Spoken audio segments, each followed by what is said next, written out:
kawawa naman, nakakatulong ako sa ibang tao, yung kapatid ko pala ganyan, sabi ko, kaya yun. Kaya sabi ko sa asawa ko, puntahan natin, sabi ko nga. Kaya yun. Ano pong naramdaman nyo nung nakausap na po Wala niyo po, masaya, tapos gano'n, nakita ko na siya, tapos yung makikita kami gano'n. Mm.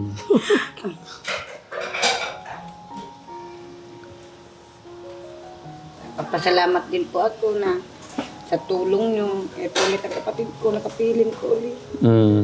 Ito sa pangalawang pagkakataon, naligtas ako, makita ko ulit ang pag-ibig niya. Ang galing lang nung ano, no? Kaya, Kasi kung hindi umalis si Kuya Robert, Kalit ng mundo, sir. Opo. Kung di umalis nga si Kuya Robert noon, no, yun talaga yung sigurong nangyari na yun. Para magkatagpo kami ng kapatid nyo. sabi ko nga sa kanya, sabi ko, saan sila pupunta? Sabi ba't ang layo naman nila nakarating? Yung pala, gusto nila pumunta sa amin. Mm. Yung pala, alam lang niya yung Isabela, hindi niya alam kung saan banda sa Isabela. Kaya sabi ko, mas mainam talaga yung may mga vlogger talaga, sabi ko. The best talaga, sabi ko nga. Hindi, yung feeling kanina naiyak po kayo, naramdaman ko yung ano kasi yung ate nyo, nakita nyo naglalakad. Opo. Tapos kayo yung hinahanap. Opo. Kaya sabi ko nga, nung nag-interview,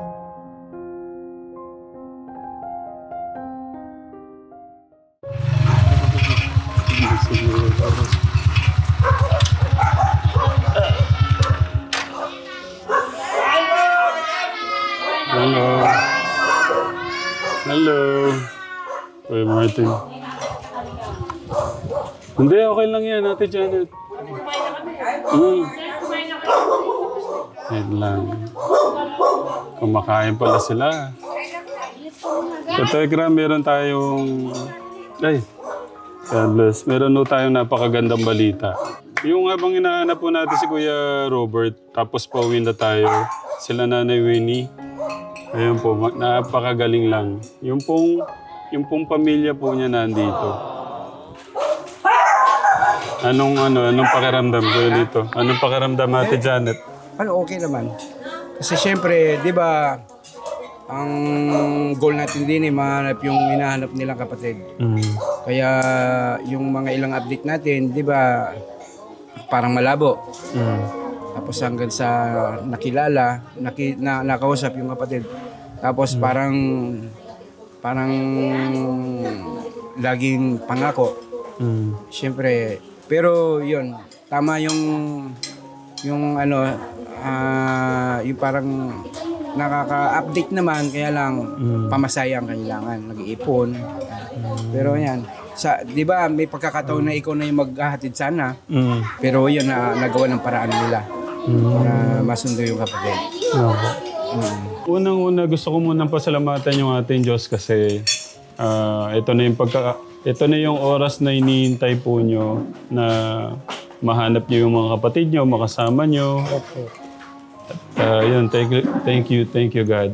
Tapos gusto ko din magpasalamat sa tao na ginamit ni God si Kuya John para makonect tayo sa pamilya po ni Nanay Winnie. Kay Kuya John and Janica, maraming salamat po. Kayo po yung naging dano talaga kung bakit nakita ho natin ang pamilya po ni... Bali, kayo po, kapatid, no? kapatid po. Okay. Pwede pong malaman ang pangalan nyo? Yung dun sa summer po, Binyang po ang tawag sa akin. Pero yung live birth ko po, Vera. Ayan. At kanina lang katekram, dumating po sila. Buti na lang nasabi sa akin ni Ate Janet na papunta na po kayo. Kaya, yun, maraming salamat po. Marami din po salamat po. Thank you sa ating Diyos, nakarating po kayong ligtas dito.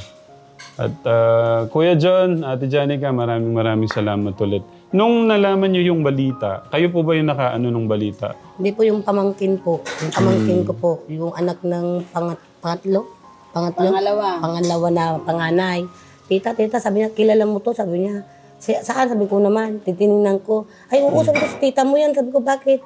May nakakuha sa kanila, tita, yung nagbablogger, sabi. Kontakin mo nga, sabi ko, kung nasaan. Sabi ko, para puntahan natin, sabi ko naman. Kasi wala na nga ako talaga sa kanya, sir, kung nasaan na. Kasi nabalitaan naman talaga yung tinitirahan nila na nabagyo. Tapos sabi ko naman, baka naman kung saan nakakarating. Sabi ko nga, yun nga, kinakabahan na ako lang. Sabi ko, kawawa naman, nakakatulong ako sa ibang tao, yung kapatid ko pala ganyan, sabi ko, kaya yun. Kaya sabi ko sa asawa ko, puntahan natin, sabi ko nga. Kaya yun. Ano pong naramdaman niyo nung nakausap na po Wala niyo po, siya? masaya, tapos ganun, nakita ko na siya, tapos yung makikita kami ganun. Mm.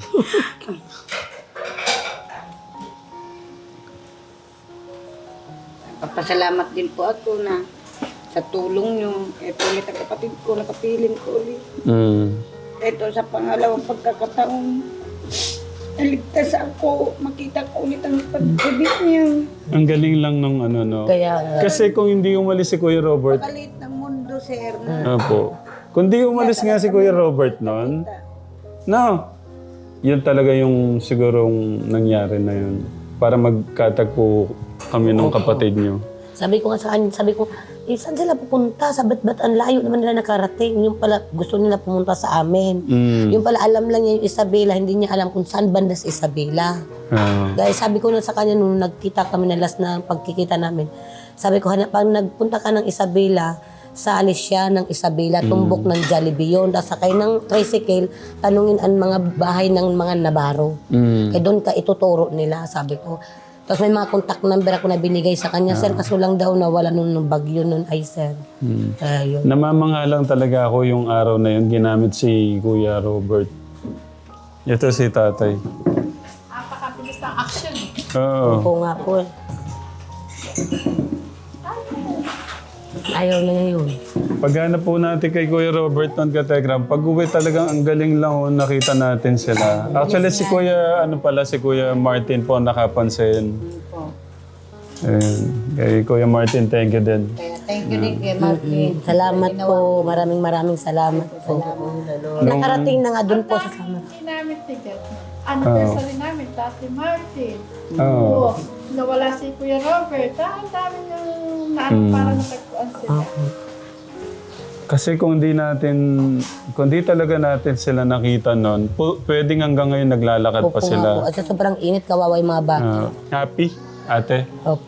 Ay, maraming talagang salamat po. Oo, masayang-masaya talaga. Nakarating pa doon, sir, sa probinsya na namin, sir. Na ito, nakita ko na. Tapos, pinapagalitan pa nila ako doon. Wait lang po. Mm. Na bakit hindi ko daw agad daw kunin daw to.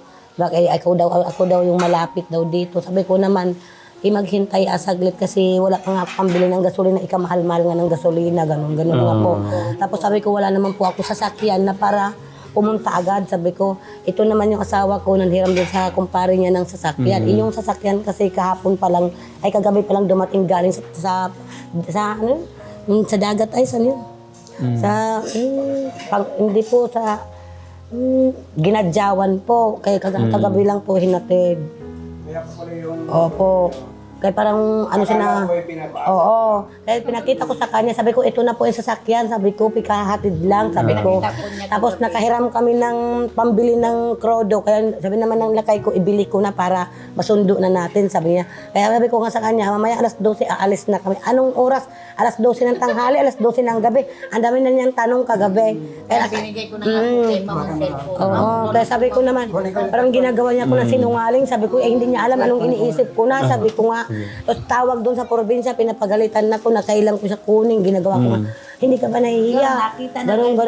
Pati yung mga pinsan ko na hindi naman sila nakakatulong. Puro lang sila galit, hindi naman nakakatulong. Kaya sabi ko nga, kabuti pa ibang tao, nakakatulong.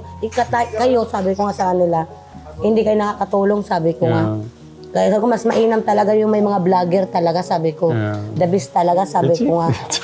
Hindi, yung feeling kanina naiyak po kayo, naramdaman ko yung kasi yung ate nyo, nakita nyo naglalakad, tapos kayo yung hinahanap. Opo. Kaya sabi ko nga, nung in-interview sa sir, na narinig ko yung pangalan ko, sabi ko nga na sabi ko, bakit palagi ang pangalan ko yung sinasabi nito? Sabi ko, wala yung ate namin na panganay, wala yung pangalawa. Sabi ko, palagi ako, sabi ko. Bakit alam naman niya, sabi ko naman na ako talaga ang nag-ano. Sabi ko, parang ako nga ang panganay lahat, sir. Sabi ko, sa lahat namin magkakapatid. Sa lahat talaga, mapamangkin man, ako, lahat ng takbuhan. Parang ako yung father pa nila.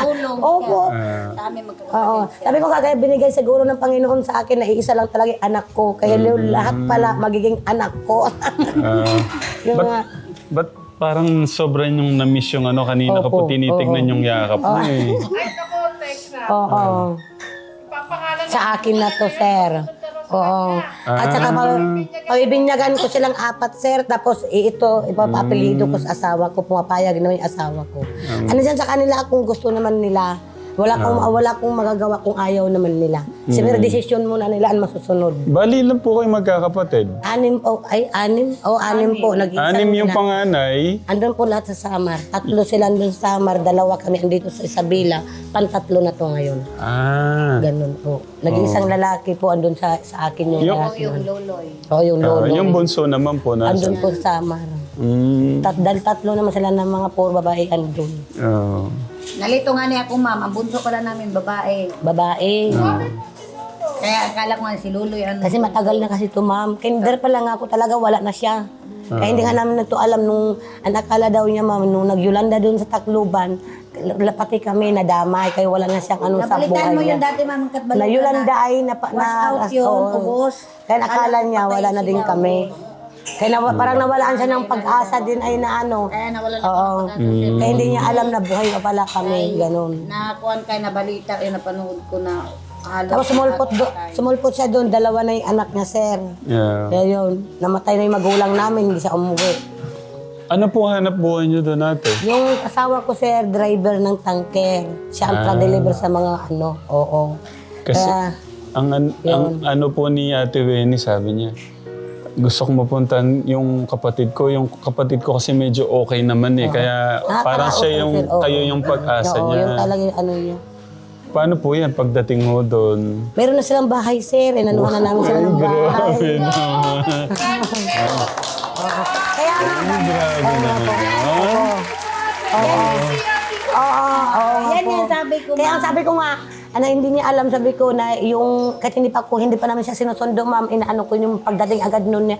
Yung ano, siyempre, mahirap na, ma'am, na wala agad siya matitiran, ma'am. Siyempre, yung bahay ng family house ng asawa ko yun, ma'am. Alam mo na, doon ko sila dadalhin. Yung siyempre, yung mga ibang kapatid niya, ano nang sabihin. Grabe nung ate, no? Kaya sabi ko nga sa asawa ko, kahit paano, sabi ko, para walang naman masabi si Roy na ano ba, kasi isipin pa ni Roy na pati ako nakagalit sa kanya. kaya nga siya natin natakbuhan. So ngayon, magiging mas masaya na po Oo, kayo. masaya na siya. Makatulog na siguro ito ng mahimbing na. Pero umano nga po si Nanay. Oo, parang gumanda-ganda nga siya eh. Kaya samantala nung unang usap ko, ay na, parang naman na to siguro. 80 anyos na yata to, sabi ko naman. Ngayon nakita ko, nag-blooming, tapos umano-ano pa yung umuki-uki na sila. Thank you, Ate Janet. Oo, maraming salamat talaga po na hindi niyo sila pinabayaan. Kasi kaso nga ni kami dito ni ma'am. Sa Tamo. pagkain, Pag mayroon konting karamdaman yung anak ko, mas ating gabi. natataranta si ma'am, lalo na kagabi. Lumalarga yan, maghanap po, ng sir, gamot. yung anak ko. Si ma'am, ni-nervous na po, nagpunta doon. Taranta. Ano nang gagawin? Larga ating gabi, larga siya naganap gamot. Na paano siya, no? Sumasakit ang tiyan. Kasi ano, may masakit daw ulo, masakit daw ulo. Gabi, siyempre. Nagkising ako kaya ito yan. Kasi pag bata kasi, minsan di mo alam na ano kayo. Opo. Wala akong stock na gamot dito. Pero yung Mga malalaki na. alaga ko, may stock ako dyan. Malalaki na po. Mga bata kasi, mga Opo. kaya nagkising ako. Akala nga po namin ate, dito na sila lalaki. Oo.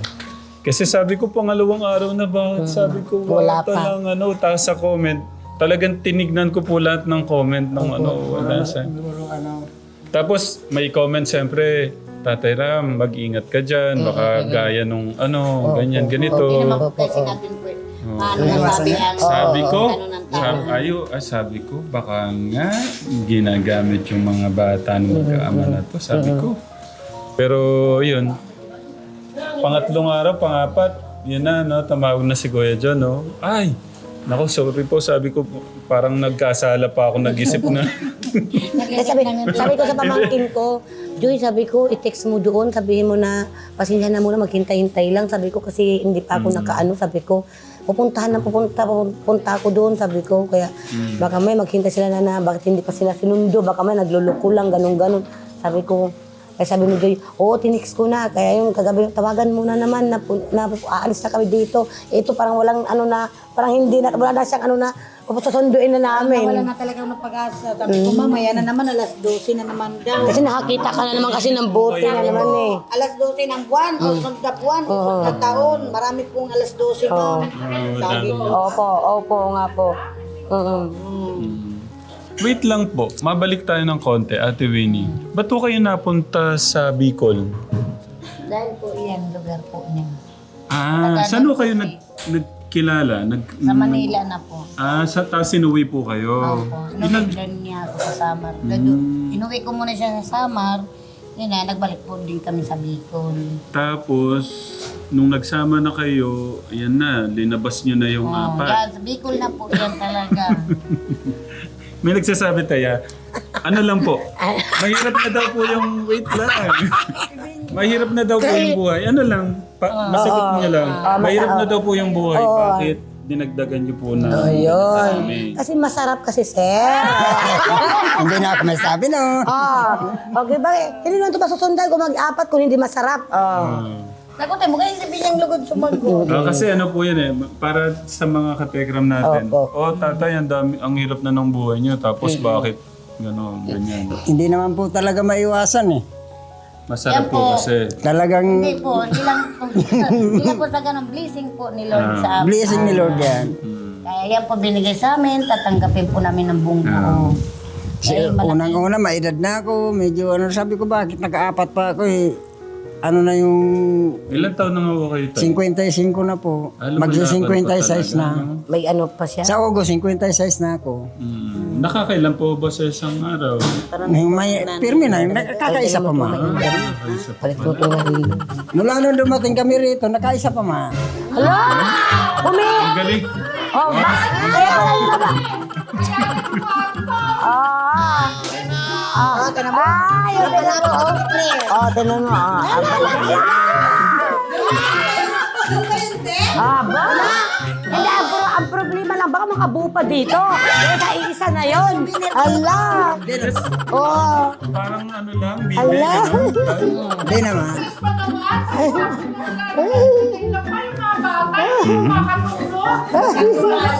Kaya pala yun pala yung dahilan. Kay Ate Wen, ilan taon na nga po kayo, ate? Magta-39 na po. 39, si tatay 50. 55, oo nga po, no? Ilan po yung gap niyo nun? Ilan? 39, ano? 17, hindi. Mag-56 po kayo. Pag 17 years ang tanda. 16 years. 16 lang. Ano nga pong nagustuhan niyo kay tatay at Baka matawa kayo sir pag sinabi ko. Sabihin mo na kasi. Ang bigote po. Si Mama! Ang nakalpagtawa. Nakabarabas po niya. Ala! saan pong bigote? Diyan po, ayan, mabarbas po kaya siya. Ay! Kinig-kinig ka rin.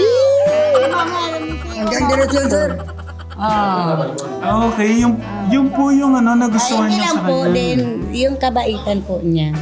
Na masikasog bilang Pwede nga asawa. po makita, tignan natin. Pakita natin sa katekram niya. Baka naman yung mga katsari, baka naman. Hindi po, pakita natin. Kasi po, Pakita kailangan natin yung tayo. boy po ang aking napangasawa. Ay, kaya... Ay! Yan palang nagustuhan ni ano. Ay, yan. Parang ipo-ipo. Ipo-ipo. Ano po yan? Parang Parang ipo-ipo. Mga katsari, biro lang yan ah. Kaya mga katao na ganyan, kaya mamimiss mo na kami niyan. hindi, ibig kong sabihin, pagka nakita nyo, saan ho kayo nagkakilala? Sa trabaho po ba? Diyan na po sa Manila, ay nagtatrabaho po ako dyan sa Mekya po, sa Damitan, sis lady po ako dyan sa Damitan. Tapos siya, pagka nag-uubad siya, nakasilip kayo. Sinasadya talaga, sir. Pagka natambay po siya, hinubad po niya Ay, inaakit ka talaga niya. Oo, parang inaakit. Sabi ko, yan ba niyang unggoy na yan? Hindi kaya ganyan, ma'am. Sabi ko, lagi yan ito. Nagbibihay po ako sa tricycle kasi. Onggoy, pero naka-apat ha. Baka panlima ka yan. Wait lang, Tapos ano po ang... nagkamari yan, ma. Kasi nagaganyan siya. Kainit. Tapos, kunwari, magpili-pili po siya ng damit niya sa akin. Hinuba-uba po niya yung damit niya. Sabi ko, wala naman ibang tao dito. Lagi unggoy nakikita ako. Kaya siya po, lagi siya nagpupunta. Sabi niyo po, ang yummy nung unggoy na yan. Oh, yan. Kaya po, nagkatuluyan kami. Yan na po nangyari. Grabe naman ho kayo, unggoy yung... Onggoy talaga. Dahil ho doon, So yung pala, doon pala na ano si nanay, ay si Ate Winnie. Aray tumatawa mo lang ang ganda naman pala ng pangalan. Kayo naman po nung nagustuhan nyo kay Ate Winnie. Mabait siya. At saka marunong sa ano sa akin. Kung ako nagagalit, bababa siya. Wait lang po, balik ako ng konti. Kasi nagkikita-kita po kayo doon sa tindahan. Tapos nakikita nyo pahubad-ubad sa inyo. Tapos kayo pala talaga Sinasadya ko rin po. Kasi pagparada ko po ng ganyan tricycle, kaya nagbiyahe ko tricycle, kunyari, iniinitan ako, mas kahit di naman mainit. Pinapakita nyo pala. Talaga sinasadya ko po. So,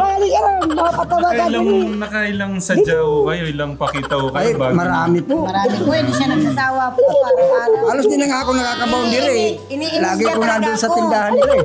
Araw-araw. Hindi ka man Pero may naramdaman ka kuya na gusto ka niya.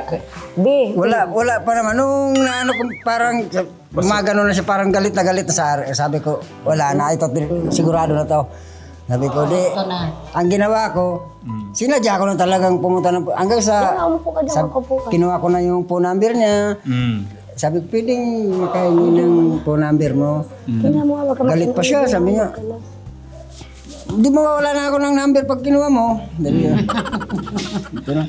Hanggang sa naibigay naman niya, tapos nag-usap-usap na kami. Kung kanina ka pa yun, Masinsinan ng pag-uusap, mga ilang, hindi umabot ng isang buwan, nagsama kami. Na isang buwan. abangan natin yan mamaya. Ay, mamaya ka bukas, no? So, kayo naman po yung dun sa pagubad-ubad ni tatay, dun po talaga kayo na nakuha po kayo. Kumbaga sa madaling salita po, nabighani ako doon. Sa Kasi dati talaga sir, maputi pa yan. Maputi tapos baskulado talaga katawan niya. Hindi pa siya ganyan pala kayo sa katawan. Kaya mo nangungurok ka di oh. Amacho pa siya dati. Oo, talagang hindi pa siya ganyan. Hindi, kita naman sa ano ni tatay, mga pogi siya. Maputi yan. Ano lang yung medyo... Nawala ng ngipin, pumayat din po siya sa, siguro po sa konsumisyon sa mga anak. Hindi, tsaka maganda si Ate Winnie. Hindi naman sa konsumisyon, talagang parang napapanaw na siguro. Okay. Yung pag-ibig niyo dati sa kanya nung una niyong pagkikita, ganun pa rin po ba ngayon? Hanggang ngayon po, ganun pa rin. Kayo po? Ganun pa rin po. Sa una namin pagsama, hanggang ngayon, ganun pa rin. Hanggang ngayon, si ate, nabibihani pa rin kayo sa... Oo, guys, sir. Oo naman po, Hindi, sir. baka pa siya. Ano pa lang, 30 lang po. 30 na, magte-39 pa lang po. Sa September na darating. Ano pa kumbaga sa ano yan? Ano pa lang? May asing pa. Totoo. Biro lang. Mga katsari, biro lang.